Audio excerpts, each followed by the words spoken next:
Hello, everybody. How are we tonight? We're gonna be reading some comments and let's see what people have to say. Okay, on the dating tips for young men. Women make up rules for men they don't like, but break rules for men they do like. Remember that. Yes, completely valid from my point of view. I'm waiting for the ladies to correct us now. Beta simp, this lawyer is Gangsta. Bro, he is Gangsta. Gangsta SL. I have no idea what a simp is. So I'm like, I'm hearing a lot of slang. I have no idea. I'm learning a new language right here. Hearing an older man say beta simp was the funniest thing I've heard in a while. Great video and great advice. Yes. Random lawyer drops into my recommendations. Drops the thumb bomb. Coolest. Okay. Leaves as fast as he appeared. Cool. Never enter into a contract with someone who gets paid to break it. This is definitely an American. Yeah, I'm so sorry for you guys. Where was it? I need to remember. Malta. Malta was so cool. I think they got divorced quite recently. I'm not, I don't know, like 10 years, 15 years, something like that. Before they didn't really have divorce at all.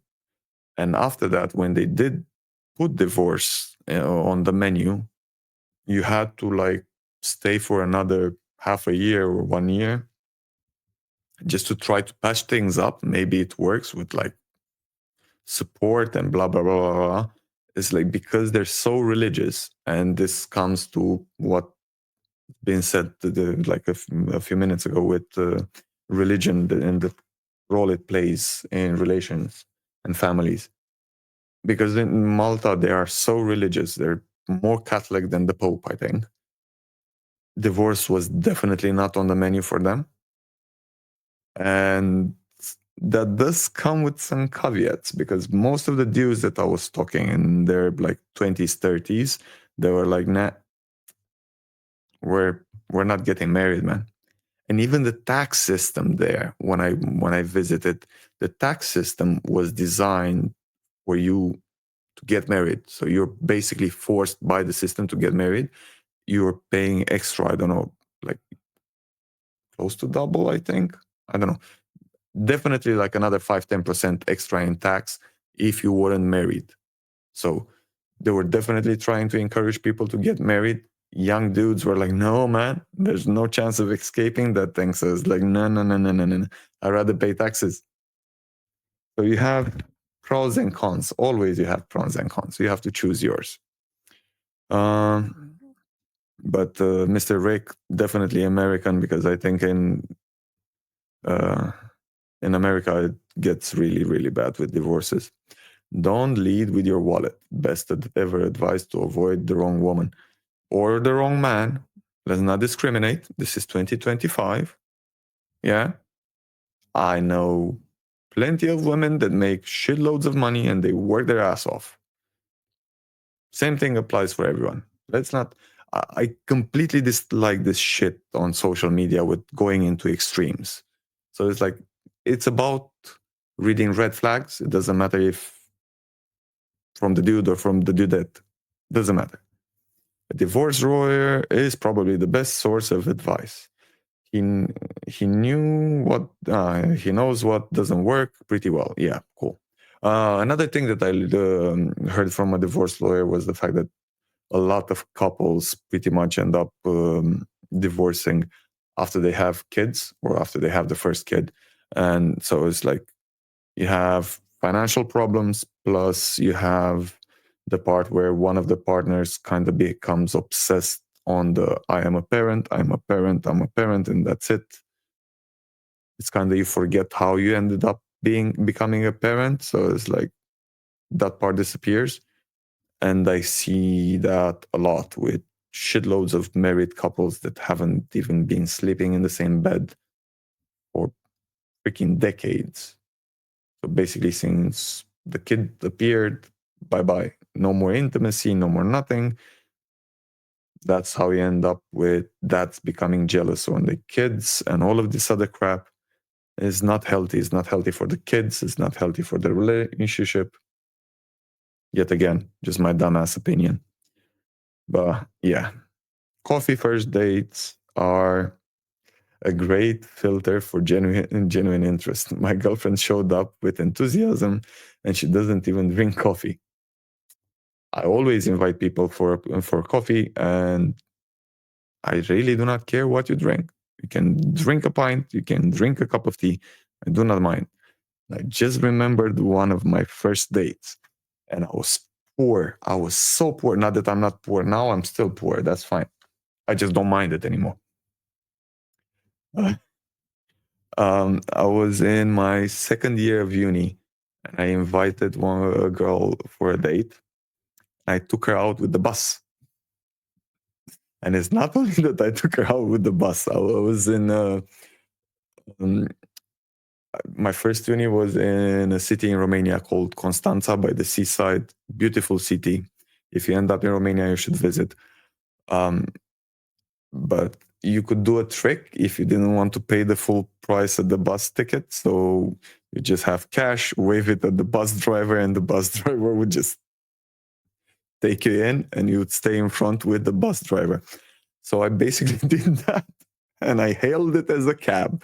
I held the bus. I held the bus driver with the cash. He just stopped, picked us from the side of from the sidewalk. We went with the bus to one restaurant, amazing Italian restaurant, beautiful, extraordinary, beautiful food, amazing food. You wonder why I took her there? Because I knew most of the staff, so I didn't have to pay for the dinner. She didn't have to know that, but it's okay. Overall, beautiful date. It didn't end up working for the rest or whatever, but still, I had an amazing time. I think she had an amazing time as well. And I still have memories, nice memories. And it cost me overall equivalent of, I think, like €5 and a few pints afterwards with the dudes when, like, pet, a beer and a pet when I met the dudes after the date. But yeah, good memories. And cheap dates. It happens. I think the most important, you can go on the most expensive dinner ever. If you can't find something to talk to with that person, it doesn't really matter if you pay 500 quid for a date, mate. You're gonna just end up taking Snapchats and pictures and selfies and shit. So that's like besides the point. It beats the purpose. Mm-hmm. It should be obvious if a woman says you have to spend at least X dollars to be with me.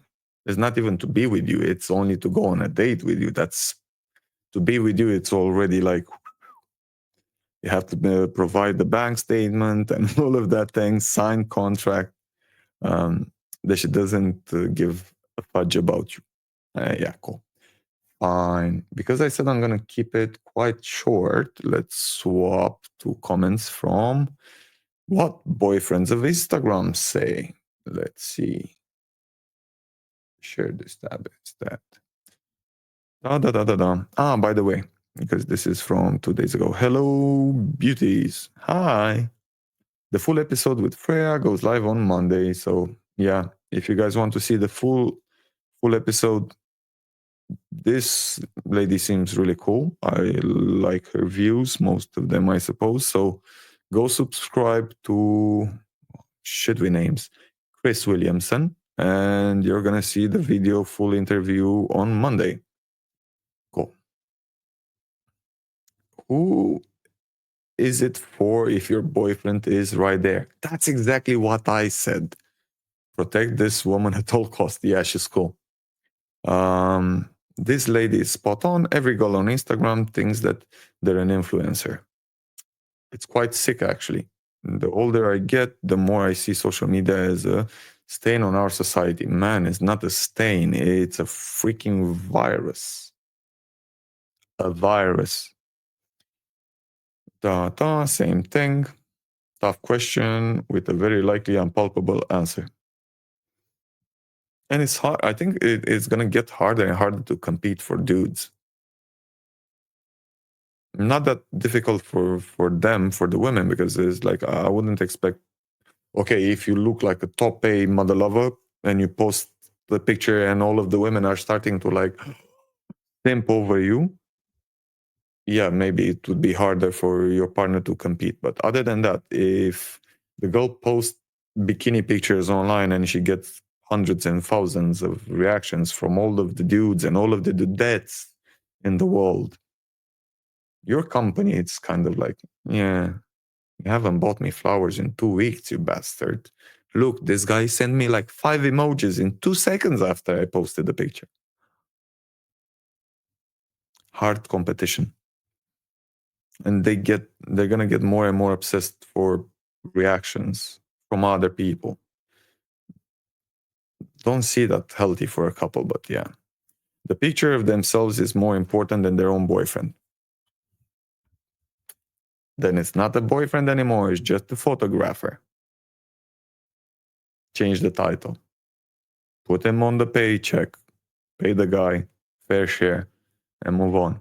This is hilarious. Treat the boyfriend like launching a product. No, that was the soft launch part or hard launch part.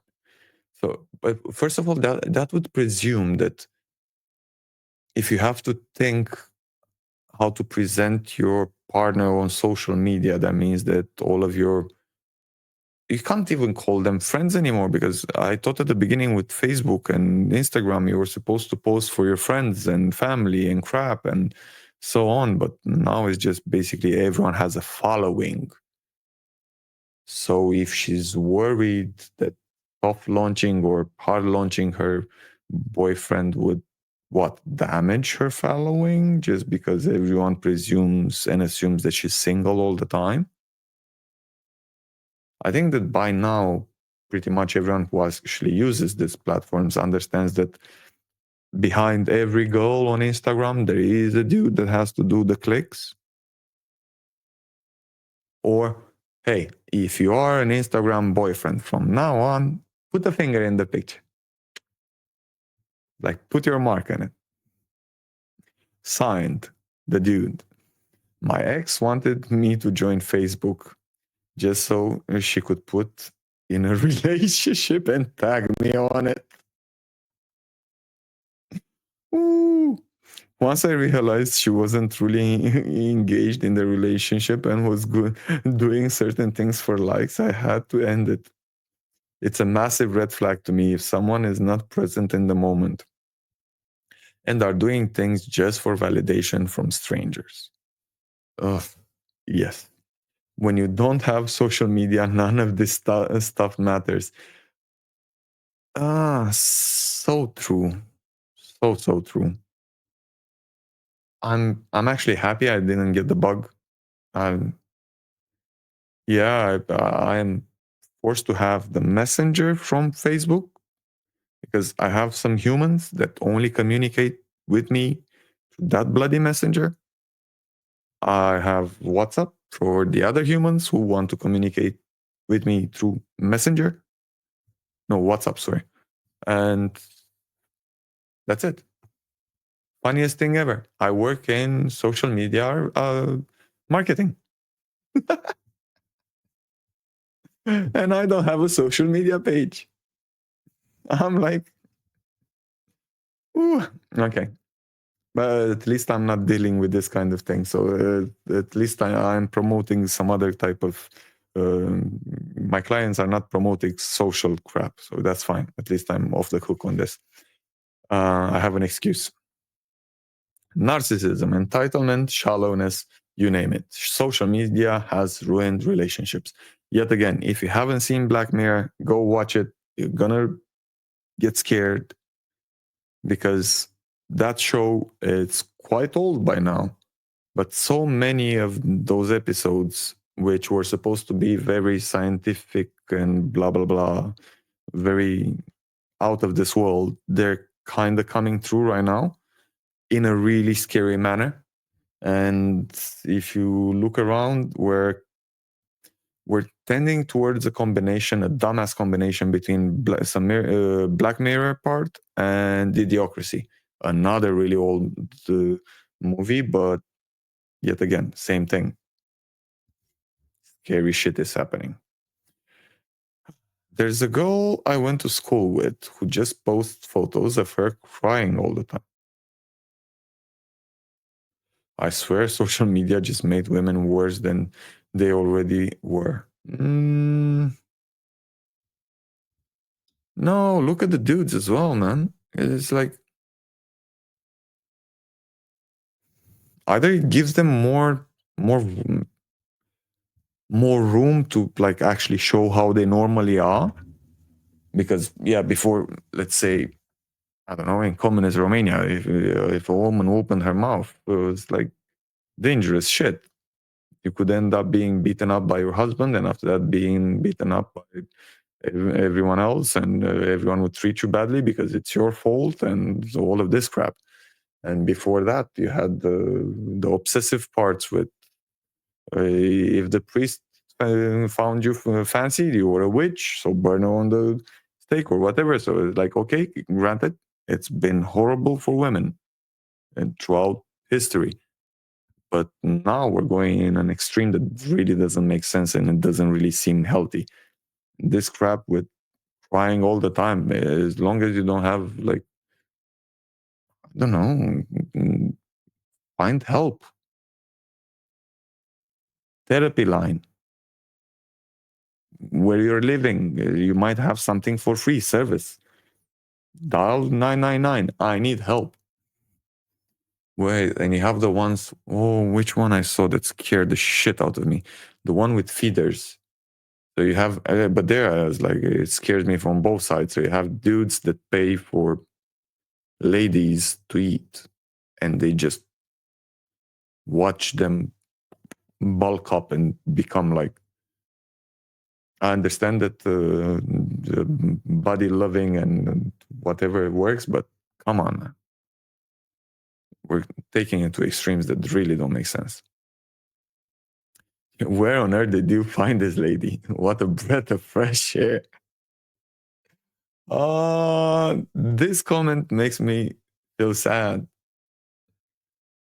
because we I would hope that we have more of her, but everyone seems so surprised that she has this mentality, and her mentality just seems normal. It's not like something exaggerating. It's just normal shit. Yeah. This is why dating someone with a huge Instagram is a big red flag. Okay, I actually have to remember this one. So if and when I ever start dating again, I need to ask them. It's like, do you have an Instagram following? Yes. Mm-hmm. What? Show me the digits. How many? Okay, no, I'm good. Cool. Ah, I traveled extensively over Southeast Asia, and the scenario that Chris describes. Okay, women mainly taking a million photos to curate the perfect shot for the Instagram was absolutely everywhere. Mm-hmm. On a daily basis. I remember being on a boat trip once, and the minute we landed on this island, people instantly scattered to pose with all of their miscellaneous props. The whole island was a photo shoot for, yeah. You know what's the sad part? Most of them, if you're weird enough not to take pictures all the time, you can actually look around and see the place. And if you look at these people who just stay and take the pictures, they kind of lose the moment. Imagine going, I don't know, I've been in Greece, and I've seen some amazing sunsets and sunrises, and they were freaking amazing and beautiful. Why would I look through a camera to that? It it beats the purpose. It, I don't know. Yeah, small things in life matter, man. And trust me, at the moment, it's not like, oh, but I want to remember this moment. Bro, trust me, you're going to find online a million pictures of that sunset and that sunrise. So copy paste one of them in your folder, and that's it. And just enjoy the show in real life. Being off social media for nearly 7 years. Would recommend to anyone for your mental health. Yes. My kid is not allowed to watch YouTube, for example. It's something that me and his mom decided quite a while ago because it's damaging. It is damaging. And it's sad. It's true. And it's happening. And now you have kids that have the phone in front of their eyes since they're like, 6 months or whatever. You have the problems that come with freaking phone support, and now they upgraded, so it's like you have phone support or tablet support for the kid, so he's like, and phone support for mom, so they're all going like this. We're all becoming brain dead in a period where we should be more connected to each other, in a period where we should just, I don't know, interact more, we have more luxuries than our grandfathers and grandmothers had. And instead of actually taking advantage of it, we're just wasting it on doing this. And granted, you can use that small device, your phone or your tablet, to learn something. You can use it to grow, learn about economy, learn about, I don't know, whatever floats your boat, learn how to edit, learn how to grow for your job, for your mental well-being, whatever you want, but not just staring at social media all the time. And I'm an asshole because I'm saying this and I'm trying to grow a YouTube channel. I know. Dislike the video for that. Come on, I dare you, please. That's it, guys. 1 hour, I'm out. I hope everyone is enjoying whatever is left of their day. And if you're going to bed, go to bed. Have an amazing night. Tomorrow, make yourself a promise. Go touch grass. Go talk to a friend. If possible, meet them in person. Can help. Interact with humans. Bye-bye.